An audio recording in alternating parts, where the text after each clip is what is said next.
Hi, I'm your host, Hunter Stern, and welcome to the second season of Hunting for Sports. If you're hunting for sports, you came to the right place.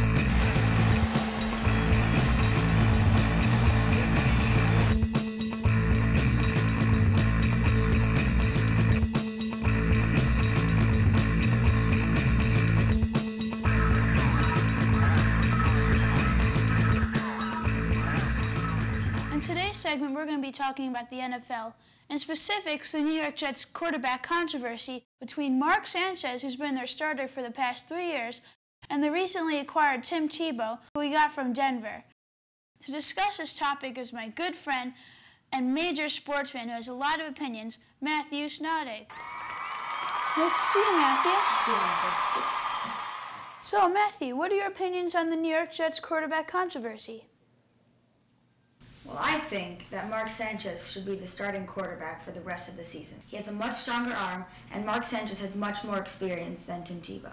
A much better overall quarterback. If I was Rex Ryan, I can't trust Tim Tebow's judgment with two cornerbacks on a wide receiver. What about you? Well, I think it's a great move overall for the Jets because before, Mark Sanchez never had anyone to challenge him for a starting position. And now with the acquisition of Tim Tebow, Mark Sanchez is going to have a harder time keeping a starting role. Tebow is going to work really hard to get that role because he didn't come to the Jets just to be a backup quarterback. Obviously, his intention to be a starting quarterback. So Mark Sanchez either has to step up his game to maintain a starting role or he's going to be out. I think it's a great role for both of them because they're both going to work really hard to get that starting role. The Chicago Bears, my favorite team, Jay Cutler, will be better than both of them.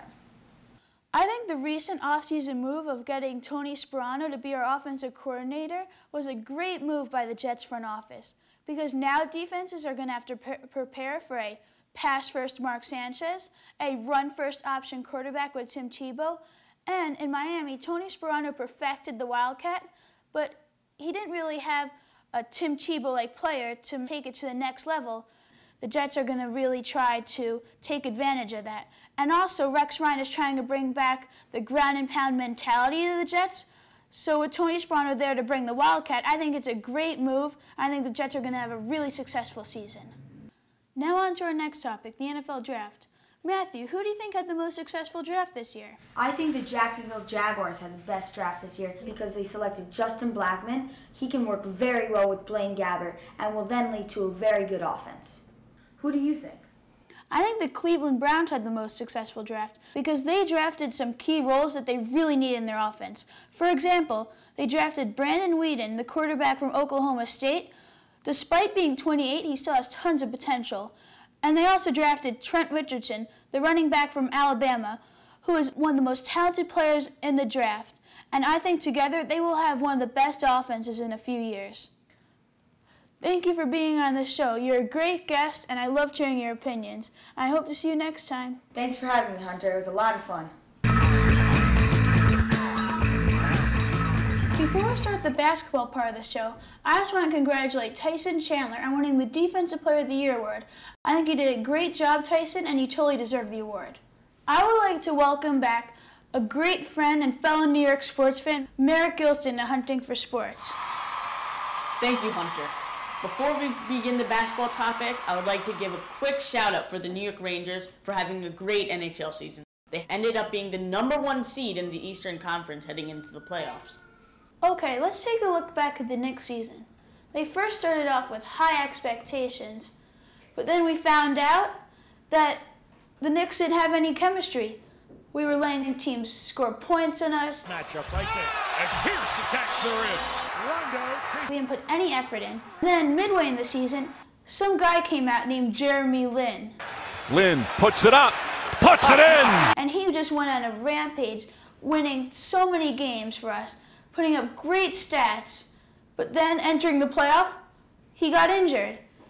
So then we come in playing the Heat, and turns out we lost 4-1 in an upsetting season.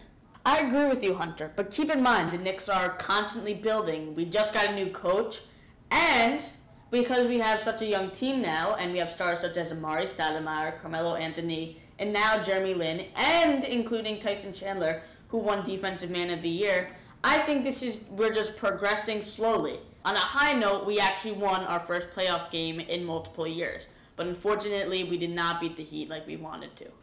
I totally agree with you, Merrick. I think the Knicks should make plenty of off-season moves this season.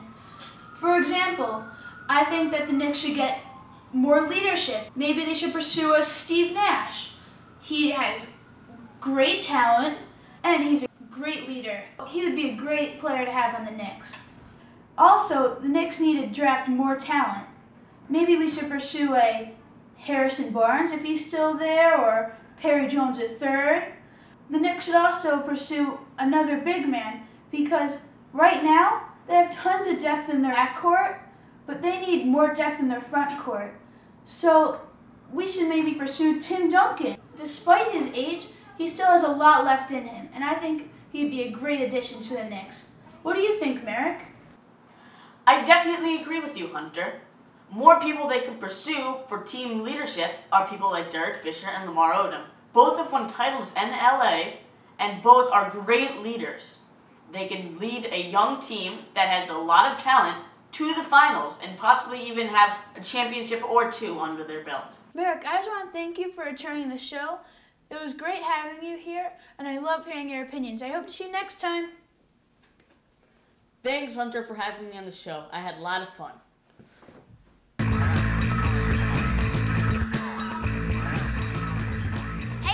Who's your favorite New York Knicks basketball player of all time?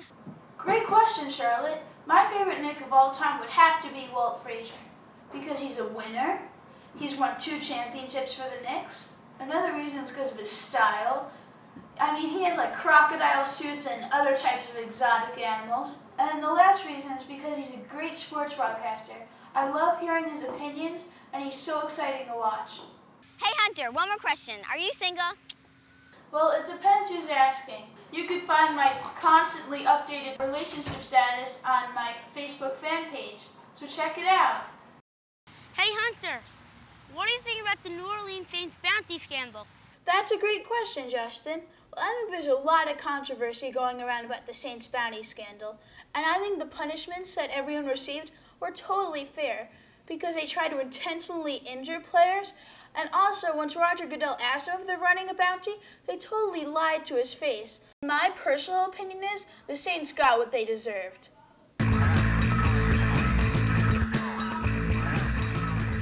Before I answer the fan emails, I just want to congratulate the New York Giants on winning Super Bowl 46. Eli Manning and Tom Coughlin led their team to the Super Bowl and beat the Patriots. Excellent job, Giants, and I just want to congratulate you and all the Giants fans. Now, to help me answer the fan emails is my special guest, fellow sports fan, and my sister, Chloe Stern. Hey there, Chloe. Harris from Roslyn wants to know, what do you think about Mariano Rivera's injury? Is it career-ending? Great question, Harris. Well, despite Mariano Rivera being 42 and his body being more fragile than it was when he first started in the MLB, I still think he'll rebound and play healthy the whole next season and help the Yankees have a competitive winning season. Aiden from New York wants to know, what do you think about Mike Woodson being hired as the Knicks' permanent head coach? That's another great question. Thank you, Aiden. Well, I think the signing of Mike Woodson is a great move by the Knicks front office, and he just brings the Knicks another step closer to the goal of a championship title. While Mike Woodson was an interim coach on the Knicks, he had them go 18-6 through the regular season. He won the Knicks' first playoff game in 10 years, and I think the Knicks are bound to do great in the upcoming season. Thanks for watching. If you're looking for sports from a kid's point of view, you came to the right place.